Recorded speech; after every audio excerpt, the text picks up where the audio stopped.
অন্য যে কোনো অপারেটরের সিমের তুলনায় এয়ারটেল সিম থেকে balance transfer easy.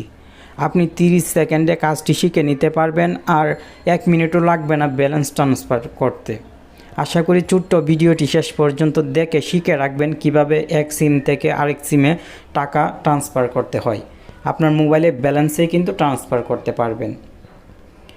Taken Bangla চ্যানেলের নতুন ভিডিও প্লে করেছেন, আর সম্পূর্ণ ভিডিওতে আমি আছি আপনার বন্ধু নাসিম।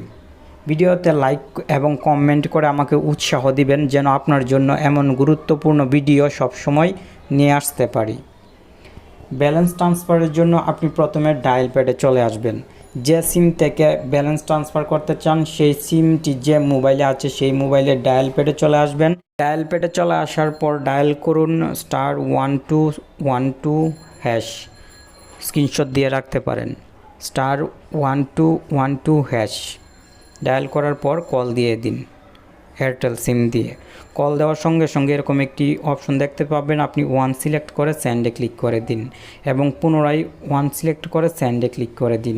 যে সিমে টাকা ট্রান্সফার করতে চাচ্ছেন সেই সিমের নাম্বারটি এখানে টাইপ করুন। অবশ্যই সঠিকভাবে নাম্বারটি টাইপ করবেন, নয়তো অন্য সিমে টাকা চলে যাবে। সঠিকভাবে নাম্বারটি টাইপ করার পর সেন্ডে ক্লিক করে আপনি কত টাকা এই সিম থেকে নিতে চাচ্ছেন সেই টাকার পরিমাণটি সিলেক্ট করে দিন। আমি 50 টাকা দিলাম এবং সেন্ডে ক্লিক করে দিলাম। সঙ্গে সঙ্গে কিন্তু কাজ কমপ্লিট। এখন আমার এই সিম থেকে যে সিমের নাম্বারটি এখানে দিয়েছি সেই সিমে অটোমেটিক টাকা ট্রান্সফার হয়ে যাবে। আশা করি সহজ এই পদ্ধতি অবলম্বন করে এয়ারটেল সিম থেকে আপনি এয়ারটেল সিমে টাকা ট্রান্সফার করে নিয়ে প্রয়োজন মিটাবেন।